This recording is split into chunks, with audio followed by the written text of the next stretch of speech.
tangent plane and normal line. Let us given a surface whose equation is fxyz equal to c. Equation number 1.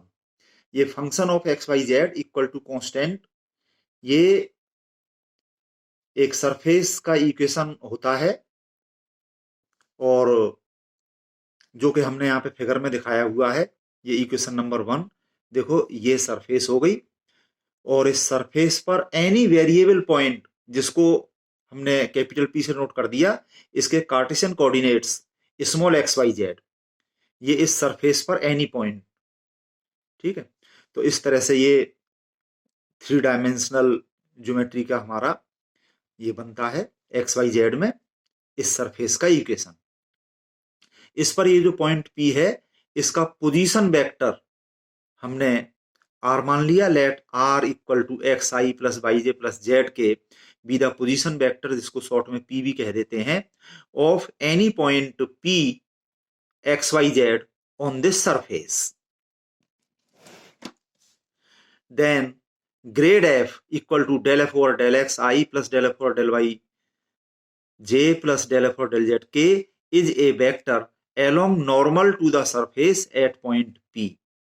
That is, grade f is perpendicular to the tangent plane to the surface at point P. ये जो है surface, इस पर ये जो point P है, point P पर इस सरफेस का ये टेंजेंट प्लेन हमने दिखाया है यहां पर, और इस टेंजेंट प्लेन के परपेंडिकुलर ये नॉर्मल लाइन है इसी पॉइंट P पर। ये टेंजेंट प्लेन और नॉर्मल लाइन आपस में परपेंडिकुलर होती हैं, और ये जो सरफेस के इक्वेशन में जो ये फंक्शन f आ रहा है, इसका ग्रेडियंट जो कि डेल f से रिप्रेजेंट होता है, ये नॉर्मल की डायरेक्शन में एक वेक्टर होता है। तो ये चीज हमने यहाँ पे लिखी हुई है, ग्रेड f की ये वैल्यू होती है, ये हम पढ़ चुके हैं, आगे और डिटेल में पढ़ेंगे। तो ये ग्रेड एफ जो है, ये वेक्टर है नॉर्मल की डायरेक्शन में, यानी कि टेंजेंट के परपेंडिकुलर। अब हमें इस टेंजेंट प्लेन का इक्वेशन चाहिए, तो इस टेंजेंट प्लेन पर ये लोकस पॉइंट ले लिया हमने capital T. Let capital R equal to capital X I plus Y J plus Z K be the position vector of any point, current point और लोकस पॉइंट, ये capital T, whose Cartesian coordinates are capital X Y Z, on the tangent plane to the surface at point P. इस surface के point P पर जो tangent plane है, इस पर any variable point, ये लोकस पॉइंट कैपिटल टी, ये हमने ले लिया, जिसके एक Cartesian coordinates capital X Y Z है। तो इनको लेते हुए ये हमने एक्स आई प्लस वाई जे प्लस जेड के जो कर दिया, तो ये पोजीशन वेक्टर हो गया इस पॉइंट टी का, ये यहां पर ये लिख लिया है हमने। So the vector P T, ये पॉइंट पी से पॉइंट टी को मिलाती हुई जो वेक्टर बन रहा है, ये vector P T equal to capital R minus small R, ये आप जानते हैं, ये टी का पोजीशन वेक्टर माइनस पी का पोजीशन वेक्टर, तो ये वेक्टर पी टी हो गया। और ये कैपिटल आर वेक्टर के कंपोनेंट्स, ये कैपिटल एक्स वाई जेड, और स्मॉल आर वेक्टर के कंपोनेंट्स ये रहे स्मॉल एक्स वाई जेड। तो इनका डिफरेंस कर दिया capital R minus small R, तो ये capital X minus small X bracket में ये आई कंपोनेंट, सिमिलरली ये वाई माइनस वाई जे plus Z minus Z K, ये पीटी वेक्टर हो गया। तो ये जो वेक्टर है पीटी, यहां पर फिगर में देख लीजिए, ये पीटी वेक्टर जो है, ये lies on this tangent plane, ये टेंजेंट प्लेन पे लाई कर रहा है, और ये नॉर्मल जो है, क्योंकि पूरे प्लेन के ही परपेंडिकुलर है, तो ये पीटी के भी परपेंडिकुलर है ये, यानी कि ये capital R minus small R, ये जो वेक्टर हमने बताया है, so the vector this lies on the tangent plane to the surface at point P, ठीक है, टेंजेंट प्लेन पर लाई कर रहा है ये vector. Therefore it is perpendicular to grad F, grad F जो कि इसके ग्रेड एफ इसके परपेंडिकुलर है, तो ये पीटी वेक्टर और ये ग्रेड एफ वेक्टर, ये दोनों आपस में परपेंडिकुलर हो गए, तो इनका डॉट प्रोडक्ट 0 हो गया इन दोनों वेक्टर्स का। तो ये वेक्टर फॉर्म में टेंजेंट प्लेन का हमारा इक्वेशन है, जिस पॉइंट पर हम देख रहे हैं उस पॉइंट का पोजीशन वेक्टर ये आर यहाँ पे इस तरह से आ रहा है, और जिस चीज का इक्वेशन है उसका पोजीशन वेक्टर ये कैपिटल आर, और इसका जो है नॉर्मल की डायरेक्शन में ये वेक्टर ग्रेड एफ।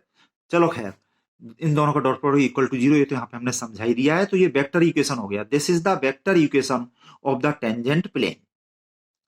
अब कार्टेशियन फॉर्म निकालने के लिए इनके जो एक्स वाई जेड कंपोनेंट्स हैं वो वैल्यू यहाँ पे हम लगा दें।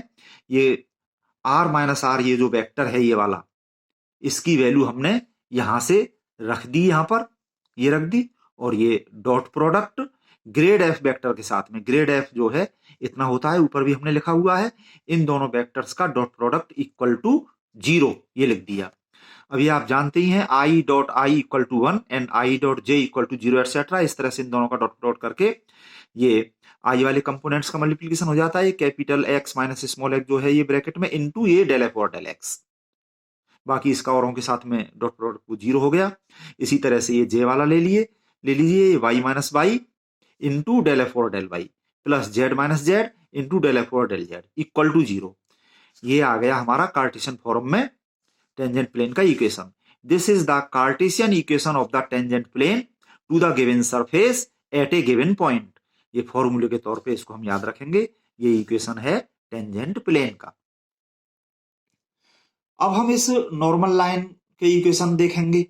इस सरफेस के पॉइंट पी पर ये जो नॉर्मल लाइन है, इसके इक्वेशन जब हम देखेंगे तो इस पर ये एनी पॉइंट ले लिया, कैपिटल एन जो लिखा है, लोकस पॉइंट कैपिटल एन। तो now let capital R equal to X I plus Y J plus Z K, अब हमने इसका लिया be the position vector of any point N, capital X Y Z जिसके coordinates हैं। अब ये हमने इस पॉइंट की ले ली, जब इसका इक्वेशन निकाल रहे हैं तो इस पे पॉइंट के ले लिए, ठीक है, बदल गया। पहले जब इसका निकाल रहे थे तो यही वाला पॉइंट जो है हमने ये इस पे लिया था जिसका इक्वेशन निकाल रहे थे, इसका पोजीशन वेक्टर कैपिटल आर लिया था। अब हम इसका निकाल रहे हैं तो इस पर जो ये पॉइंट एन लिया है, इसके ये कार्टेशियन कोऑर्डिनेट्स और इसका पोजीशन वेक्टर कैपिटल आर है। यानी कि ये जो है, so the vector P N equal to R minus R equal to, ये तो हमने पहले भी समझाया था, वहां पे टी था, यहाँ पे ये एन है, यानी कि आर माइनस आर वेक्टर जो है ये पी एन वेक्टर, जिसका इक्वेशन हम निकाल रहे हैं उसी के अलोंग है ये वेक्टर, और इसी के अलोंग ये ग्रेड एफ भी वेक्टर है। तो ये ग्रेड एफ वेक्टर और ये पी एन वेक्टर, ये दोनों आपस में पैरेलल हो गए। भाई इसमें तो जो है ये वाला वो वेक्टर था, तो ये और ये परपेंडिकुलर थे, जबकि अब जब हम इसका इक्वेशन निकाल रहे हैं तो इस पे हमने ये वेक्टर लिया है पीएन वेक्टर, तो ये पीएन वेक्टर और ये ग्रेड एफ वेक्टर ये आपस में पैरेलल हैं। बस इससे हमें इसके इक्वेशन ये प्राप्त हो जाएंगे, जो कि अभी हम आगे आपको समझा रहे हैं। सो the vector PN this lies on the normal line to the surface at point P. Therefore, it is parallel to the vector grade f. जब ये दोनों वेक्टर आपस में पैरेलल हैं, ये और ये, तो इनका cross product equal to zero vector. This is the vector equation of the normal line.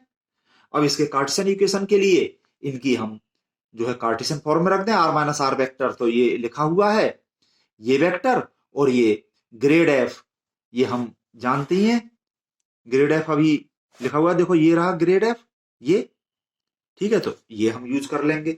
Now for Cartesian form we see that the vector R minus R and grad F, ये दोनों vectors are parallel, so that ये vector और ये vector जब आपस में parallel हैं, तो इसमें हमने इनमें से एक वेक्टर में हमने स्केलर लैम्डा का मल्टीप्लाई कर दिया, दूसरे वेक्टर के बराबर कर दिया जब ये आपस में पैरेलल है। तो हालांकि हम ये वैल्यू इसमें भी रखेंगे, कैलकुलेट करेंगे तो इससे लेंदी हो जाएगा। ये आसान तरीका है कि ये दोनों वेक्टर आपस में जब पैरेलल हैं तो इनकी डायरेक्शन तो सेम है, मैग्नीट्यूड में डिफरेंस जो होगा उसको हमने लैम्डा से बैलेंस कर दिया, where lambda is some scalar. अब रख दी हमने यहाँ पे value, R minus R vector जो है ये है, और इक्वल टू ये लैम्डा, और ये ग्रेड एफ ये है हमारा। अब इसको दोनों साइड से जब इक्वेट किया, equating the coefficients of I J and के, वी गेट ये जब दो वेक्टर आपस में बराबर हैं तो इसमें आई के कंपोनेंट दोनों साइड में बराबर, X minus X equal to इस साइड में लैम्डा इंटू डेल एफ और डेल एक्स, आई का कंपोनेंट, ठीक है, कॉमा लगा के ये जे के कंपोनेंट और के कंपोनेंट हमने दोनों साइड में बराबर करके ये लिख दिए इस तरह से। अब इसमें हमने x minus X upon del F और डेल एक्स किया तो यहाँ पे ये लेमडा बचा। इसी तरह से इसमें भी दिस अपॉन दिस कर लिया तो इक्वल टू लेमडा, यहाँ पे भी दिस अपॉन दिस कर दिया तो इक्वल टू लेमडा। तो जब ये तीनों चीजें लेमडा के इक्वल हैं तो इस तरह से ये तीनों चीजें आपस में बराबर हो गई। So this equal to this equal to this, ये हो गया x minus X upon del F और del X equal to y minus Y upon del F और del Y equal to z minus Z upon del F और del Z. These are the Cartesian symmetric form of the equations of the normal line to the given surface at a given point। जो surface हमें दे रखी थी उसके point P whose Cartesian coordinates are small x y z, उससे होके जाने वाली ये लाइन के सिमेट्रिकल फॉर्म में इक्वेशन, सममिति फॉर्म वाले ये जो आपने पढ़े हैं, ये देखिए पॉइंट एक्स वाई जेड से होके जाने वाली लाइन है और जिस लाइन के इक्वेशन है उस पर लोकस पॉइंट के कोऑर्डिनेट्स ये कैपिटल एक्स वाई जेड लिखे हुए हैं और ये अपॉन में इस लाइन के डायरेक्शन रेशो हैं जो कि उस डायरेक्शन में ग्रेड एफ वेक्टर है उसके कंपोनेंट्स हैं ये। तो इस तरह से ये लाइन के इक्वेशन हो गए, ये फॉर्मूले के तौर पर हम याद रखेंगे, इनसे हम सवाल करेंगे। Now examples on tangent plane and normal line. Example number 1, find the equations of the tangent plane and normal line to the surface 2xz square minus 3xy minus 4x equal to 7 at the point 1 minus 1 2। तो इसके solution में given surface is, इसको हमने उतार लिया यहां पर, ये वाली जो सरफेस है और ये जो एक्स वाई जेड का फंक्शन है इसको मान लिया हमने एफ एक्स वाई जेड। ये यहां पर इक्विवेलेंट के ये इसलिए हमने यहां पे बनाया हुआ है कि वैसे सरफेस हमारी बस इतनी है, ठीक है, और इस फंक्शन को हमने एफ एक्स वाई जेड मान लिया है, यानी F X Y Z equal to 7। Direct हम यहां से देखें F X Y Z equal to C, ये सरफेस, ठीक है, सरफेस ये है या ये कहिए ये सरफेस है, दोनों को मिलाकर के हम कह रहे हैं कि एफ एक्स वाई जेड बराबर ये वैल्यू है। नाउ ग्रेडियंट निकालने के लिए डिफरेंशिएटिंग 1, यानी कि ये एफ एक्स वाई जेड की ये जो वैल्यू है इसको partially with respect to X Y Z we get this del F और डेल एक्स। जब एक्स के रेस्पेक्ट कर रहे हैं तो एक्स के अलावा बाकी सारी चीजें कांस्टेंट की तरह से, तो एक्स के रेस्पेक्ट इसका डिफरेंशिएशन एक्स का 1 हो गया 2z स्क्वायर कांस्टेंट, ठीक है, माइनस 3y कांस्टेंट और एक्स का ये 1 हो गया माइनस 4, ठीक है, ये चीज हो गई। और इसी तरह से y के रेस्पेक्ट किया डेल एफ और डेल वाई, तो बाकी सारी चीजें कांस्टेंट की तरह से हैं। y के रेस्पेक्ट इस ये तो पूरा कांस्टेंट है तो 0 हो गया माइनस 3x कांस्टेंट की तरह से इंटू 1, ये हो गया, बाकी ये 0 हो गया y के रेस्पेक्ट। और डेल एफ और डेल जेड, इसका जब z के रेस्पेक्ट किया तो z के अलावा बाकी सारी चीजें कांस्टेंट की तरह से, z के रेस्पेक्ट इसका हो गया z स्क्वायर का 2z, 2 इंटू 2 ये 4x इंटू z और इसका 0 इसका 0, इन तीनों पे मिला के हमने नंबर 2 डाल दिए। Now equation of the tangent plane to the surface 1 is this. ये टेंजेंट प्लेन का इक्वेशन ये जो अभी हमने ड्राइव किया था वो डायरेक्ट हमने यहाँ पे लिख दिया। ये टेंजेंट प्लेन का इक्वेशन है जो सरफेस 1 हमें दे रखी है उसके लिए, दैट इज ये हमने एज इट लिखा और डेल एफ और डेल एक्स की वैल्यू ये हमने यहां से रख दी, इसके अंदर डेल एफ और डेल वाई की वैल्यू ये रख दी, डेल एफ और डेल जेड की वैल्यू ये वाली रख दी हमने बाई 2 लिखा हुआ है हमने, ये सारी वैल्यू यहां से 2 से रखी है, बाकी सारी चीजें एज इट लिखी हुई है, ठीक है। ये अब ये टेंजेंट प्लेन सरफेस के इस पॉइंट पर निकलवाया गया है, क्वेश्चन में दिया हुआ है एट दिस पॉइंट। तो एट द पॉइंट 1 माइनस 1 2 जो कि हमें दिया हुआ है, इट इज, यानी यही टेंजेंट प्लेन का इक्वेशन इस पॉइंट पर बन जाता है। क्या बनेगा कि इसमें जहां भी स्मॉल एक्स वाई जेड हमें दिखाई दे रहे हैं उनकी जगह पे क्रम से 1 माइनस 1 और 2 हम रख देंगे, ठीक है, जहां भी X small x Y Z है उनकी जगह क्रम से ये इस पूरे में हमने रख दिए, तो ये आ गया। इसको फिर हमने सिंप्लीफाई कर दिया, ये 8 प्लस 3 माइनस 4 ये 7 हो गया, ये माइनस 3 हमने इधर लिख लिया और ये 8 इधर लिख लिया, ये कांस्टेंट, इन ब्रैकेट्स को खोला तो ये 7x minus 3y plus 8z और ये minus 7 minus 3 minus 8 to the 16, ये सारे ये माइनस के 26 हुए जिनको प्लस करके हम इधर ले गए और अब हमने यहाँ पर कैपिटल एक्स वाई जेड की जगह पे स्मॉल एक्स वाई जेड कर दिया। हालांकि कैपिटल एक्स वाई जेड में भी आंसर दे देंगे तो वो भी चल जाएगा, पर अब यहाँ पर एक ही तरह की वेरिएबल है कैपिटल एक्स वाई जेड, तो फाइनल आंसर में हम स्मॉल एक्स वाई जेड लिखते हैं, क्योंकि ये जो हमें प्लेन का इक्वेशन मिल चुका है तो इसमें वेरिएबल्स इस प्लेन पर एनी पॉइंट के कार्टेशियन कोऑर्डिनेट्स इनको हम small x Y Z variable से दिखाते आए हैं अब तक, तो वैसे ही हम दिखा दें। वो तो उसमें पहले कैपिटल एक्स और स्मॉल एक्स ये दो तरह की चीजें आ रही थी, इसलिए क्योंकि स्मॉल एक्स वाई जेड पहले से मौजूद था तो इसलिए कैपिटल एक्स वाई जेड यहाँ पे हमें लेने पड़े। अब उसकी जगह खाली हो गई है तो अब हम यहाँ पर ये स्मॉल एक्स वाई जेड में आंसर दे सकते हैं। This is the equation of the tangent plane to the given surface at the given point. Answer. Now equations of the normal line to the surface 1 are, ये अभी हमने symmetrical form में ये normal line के equation बताए थे, ये हमने यहाँ पे लिख दिए, और इनमें ये डेल एफ और डेल एक्स, डेल एफ और डेल वाई और डेल एफ और डेल जेड की value small x Y Z के टर्म्स में यहाँ पे हमने रख दी। ये जो हमने निकाली हुई हैं 2 के अंदर, ये सारी वैल्यूज हम यहाँ पे रखने जा रहे हैं, आपको आगे दिखाते हैं। दैट इज बस वही पिछला लिखा हुआ है, बस यहाँ पे ये वैल्यू डेल एफ और डेल एक्स, डेल एफ और डेल वाई और डेल एफ और डेल जेड की रख दी हमने y2। ठीक है। Now at the point 1 -1 2 these are, यानी कि यही नॉर्मल लाइन के इक्वेशंस ये हमारे ये हो गए। इसमें जहां भी स्मॉल एक्स वाई जेड जहां भी हैं उनकी जगह पे क्रम से 1 -1 और 2 ये हमने यहां पे रख दिए, तो ये बन गए। ठीक है। अब स्मॉल एक्स वाई जेड तो खत्म हो चुके हैं, केवल कैपिटल एक्स वाई जेड है, तो उनकी जगह हम लास्ट में स्मॉल एक्स वाई जेड लिख सकते हैं। तो ये स्ट्रेट लाइन के इक्वेशन सिमेट्रिकल फॉर्म में जैसे आप पहले पढ़ चुके हैं बिल्कुल ये वैसे ही बन गए, तो उस तरह से हम आंसर रखें लास्ट में तो ये अच्छा माना जाता है।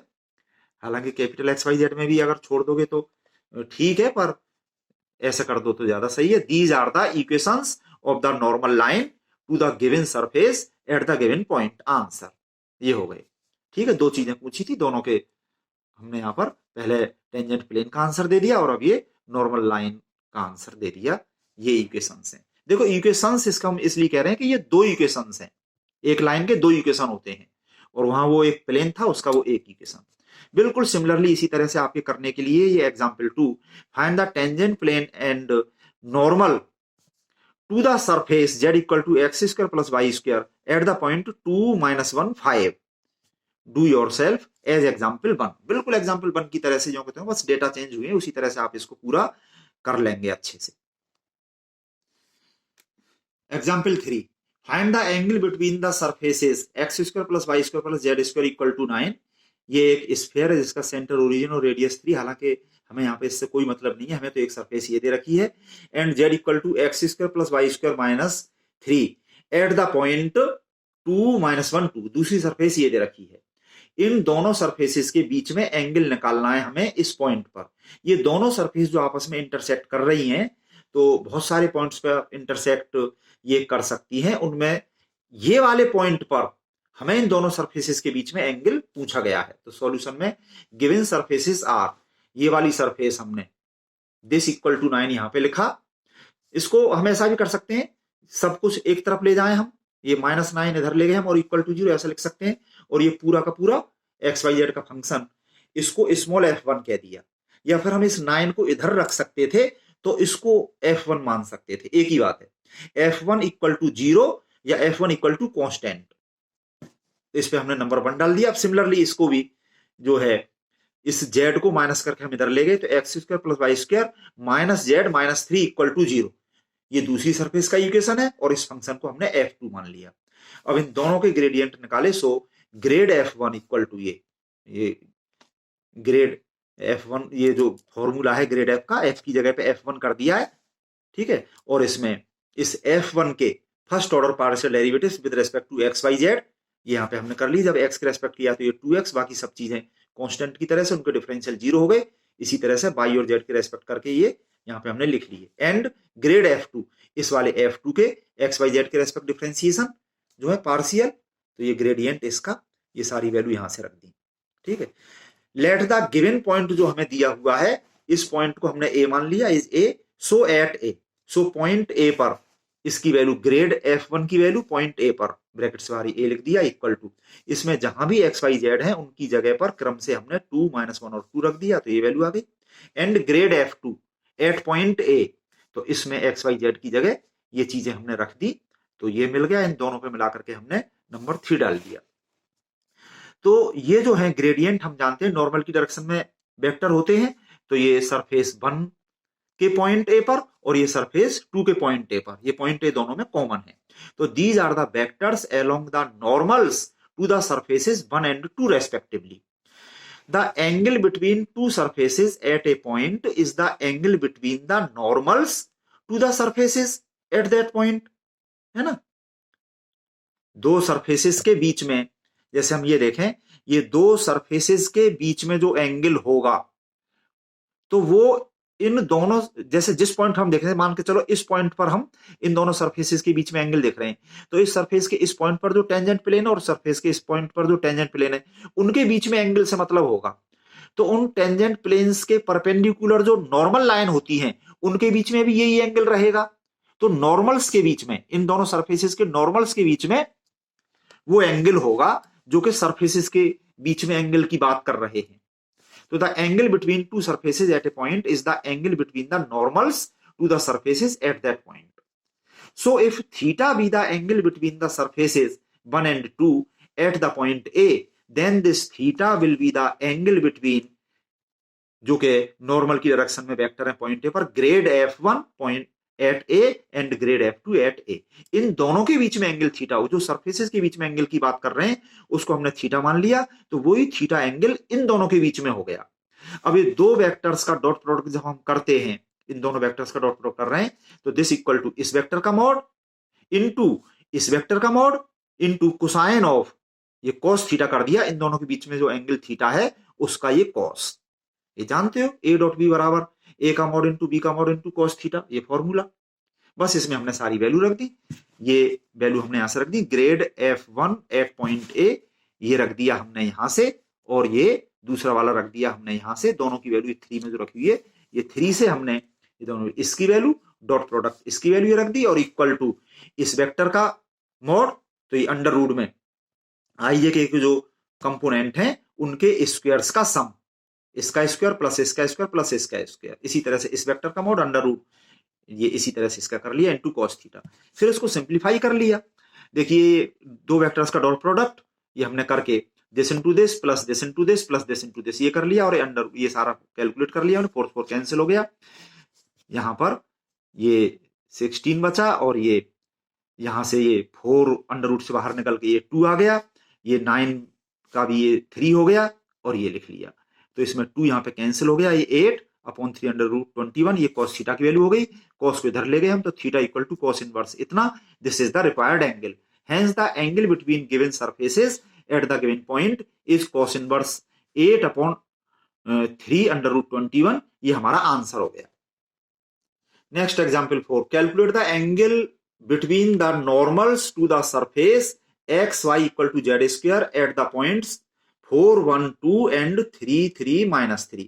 ये पिछले सवाल से मिलता जुलता है, उसमें दो सरफेस थी और उन दोनों का इंटरसेक्शन एक पॉइंट पे लिया था। यहां पर ये एक ही सरफेस है ना, और इस पर ये 2 पॉइंट ले लिए।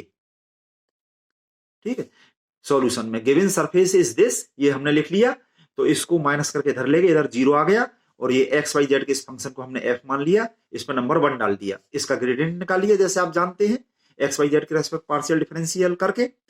तो ये सिंप्लीफाई करके ग्रेड f इतना, इस पर नंबर 2 डाल लिया। अब जो गिवन पॉइंट्स हैं उनको हमने कैपिटल ए बी मान लिया, let A B the given points this and this respectively. So grad f की वैल्यू एट पॉइंट ए, ठीक है, ये जो हमें दे रखा है ग्रेड f, ये हमने ब्रैकेट में लिखा, और इस पे पॉइंट ए के कोऑर्डिनेट्स ये लिख दिए 4 1 2, एंड बिल्कुल यही चीज grad f at point B, यही चीज लिखी हुई है, और ये लिख दी हमने। तो इसमें हम पहले तो क्रम से एक्स वाई जेड की जगह ये रख दें 4 1 2, ठीक है। तो y की जगह पे क्या आएगा, ये 1, x की जगह पे यहां पे क्या आएगा, ये 4, z की जगह पे 2, इस तरह से करके ये हमने इतना निकाल लिया। एंड इसी तरह से इसमें ये रख दी हमने, x की जगह 3, y की जगह 3 और z की जगह -3 करके। तो ये ग्रेड f की वैल्यू पॉइंट ए पर और पॉइंट बी पर ही हमने निकाल ली। सरफेस यहां पर एक ही है, उसके पॉइंट ए पर जो नॉर्मल है उसकी डायरेक्शन में ये वेक्टर, और उसी के जो है पॉइंट बी पर जो नॉर्मल है उसकी डायरेक्शन में ये वेक्टर।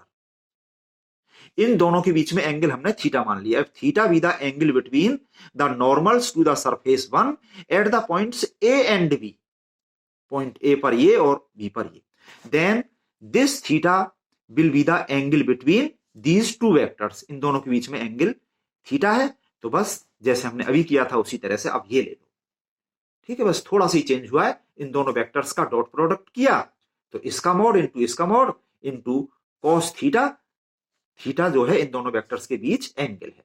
बस ये दोनों वैल्यू, ये वाली और ये वाली वैल्यू हमने यहाँ पे रख दी, इनका ये मैग्नीट्यूड अंडर रूट करके ये यहाँ पर ये कर लिया, बाकी सब सिंप्लीफाई किया है। ये जो वेक्टर हमने यहाँ पे रखा है इसमें से 3 कॉमन लेकर के 3 स्केलर को हम इधर ले गए। इसी तरह से इसमें भी ये जो है इसका जो मैग्नीट्यूड जो हमने किया है तो इसके ये अलग अलग स्क्वायर्स का सम जो होगा तो ये 3 स्क्वायर कॉमन लिया और ये 3 स्क्वायर अंडर रूट बाहर निकल के ये भी यहाँ पे 3 आ गया, 3 कैंसिल, बाकी इन दोनों का डॉट प्रोडक्ट करके हमने रख लिया यहाँ पर और ये सिंप्लीफाई करके इसी तरह से हमने ये कॉस थीटा की वैल्यू निकाल ली इतनी और कॉस को इधर ले गए तो theta equal to cos inverse इतना, hence the required angle is this cos inverse -1/√22, ये आंसर हो गया। और एक ये लास्ट एग्जाम्पल 5 है आपके करने के लिए, find the constants A and B so that the surface ax² minus byz equal to a+2 into x will be orthogonal to the surface 4x² y plus z³ equal to 4 at the point 1, -1, 2। तो इसमें ये orthogonal का मतलब मैं बता दूं, ये दो सरफेसेस आपस में जो ऑर्थोगोनल कही गई हैं, तो ऑर्थोगोनल का मतलब ये है कि इन पर देखो इस पॉइंट पर ऑर्थोगोनल कह रहे हैं तो इन दोनों सरफेसेस के इस पॉइंट पर जो टेंजेंट प्लेन होंगे वो आपस में परपेंडिकुलर होंगे, है ना, यानी कि उनके जो नॉर्मल्स होंगे वो भी आपस में परपेंडिकुलर होंगे, यानी कि एंगल 90 डिग्री। तो यही जो इससे पीछे जो हमने एग्जाम्पल किया था दो सरफेसेस के बीच में एंगल वाला, तो जो थीटा लिया था, थीटा की जगह बस 90 डिग्री हमें लेना है, बिल्कुल उसी तरह से है ये। If two surfaces are orthogonal at a point then their normals at that point are perpendicular. तो वो दोनों सरफेसेस के जो है एक को f1 और फंक्शन जो उसमें आएंगे और दूसरे के f2, तो इस तरह से ये दोनों के नॉर्मल डायरेक्शन में ग्रेड f1 ग्रेड f2 जो वेक्टर होंगे पॉइंट ए पर, ठीक है, इन दोनों के बीच में डॉट प्रोडक्ट जो हमने किया तो यहाँ पे जो cos 90 डिग्री आएगा जो कि 0 इंटू इतना, ये सारा 0 हो गया और इस तरह से एक इक्वेशन बन जाएगा ए बी में। और यहां पर इसमें जब हम रख देंगे एक्स वाई जेड की जगह पॉइंट के, तो एक इक्वेशन हमें यहां से मिल जाएगा, दो इक्वेशन से दो अननोन ए बी की वैल्यू हम कैलकुलेट करके निकाल लेंगे। तो अच्छी तरह से आप काम करिए और अपनी